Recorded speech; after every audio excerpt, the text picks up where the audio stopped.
saya Cecilia Theodora, NIM 210306086 akan menjelaskan traktus genitalia dari burung puyuh jantan dan betina. Traktus genitalia jantan terdiri atas sepasang testis yang merupakan saluran pengeluaran dan kelenjar aksesoris. Fungsi testis yaitu untuk memproduksi sperma dan hormon kelamin jantan yaitu testosteron. Saluran pengeluaran pada traktus genitalia jantan terdiri dari epididymis, vas deferens, saluran ejakulasi, dan uretra. Epididymis merupakan saluran berkelok di dalam skrotum yang keluar dari testis. Epididymis ini berguna untuk menyimpan sementara sperma sampai sperma menjadi matang dan bergerak menuju vas deferens. Vas deferens atau saluran sperma merupakan saluran lurus yang mengarah ke atas dan merupakan lanjutan dari epididymis. Vas deferens berguna sebagai tempat jalannya sperma dari epididymis menuju kantung semen atau kantung mani. Kemudian ada saluran ejakulasi, yaitu saluran pendek yang menghubungkan kantung semen dengan uretra. Saluran ini berfungsi untuk mengeluarkan sperma agar masuk ke dalam uretra. Uretra merupakan saluran akhir reproduksi yang terdapat di dalam penis. Uretra berguna sebagai kantung semen dan saluran untuk membuang urin dari kantung kemih. Selama sperma melalui saluran pengeluaran, terjadi penambahan berbagai getah kelamin yang dihasilkan oleh kelenjar aksesoris. Getah-getah ini berfungsi untuk mempertahankan kelangsungan hidup dan pergerakan sperma. Kelenjar aksesoris merupakan kelenjar kelamin yang terdiri dari vesikula seminalis, kelenjar prostat, dan kelenjar Cowper.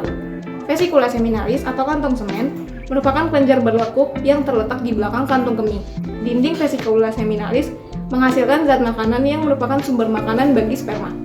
Kelenjar prostat melingkari bagian atas uretra dan terletak di bawah kantung kemih.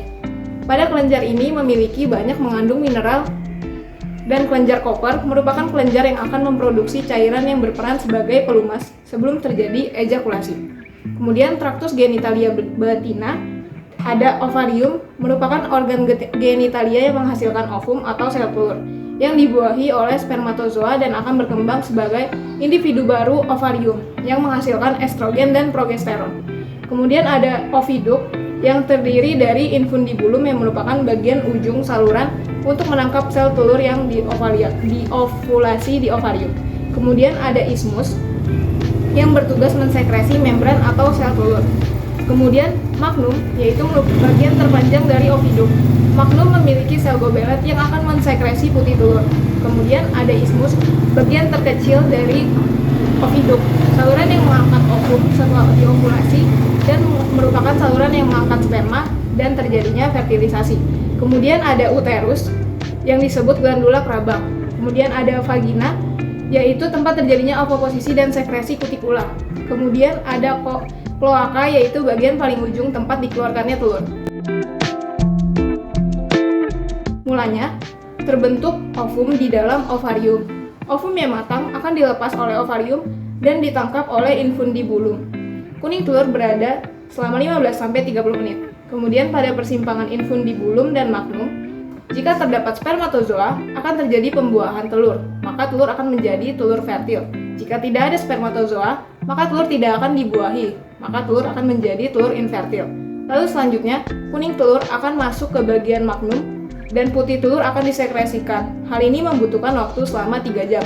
Lalu telur masuk ke ismus dan dibungkus oleh membran sel yang membutuhkan waktu selama 1,5 jam. Lalu telur akan masuk ke uterus dan terjadi pembentukan kerabang telur yang membutuhkan waktu selama 18-21 jam. Telur yang terbungkus kerabang lalu masuk ke vagina. Di vagina terjadi kutikula, yaitu penyempurnaan posisi dan pori-pori telur. Setelah itu, telur yang terbungkus kerabang akan keluar melalui kloaka. Proses pembentukan telur membutuhkan waktu 24-25 jam.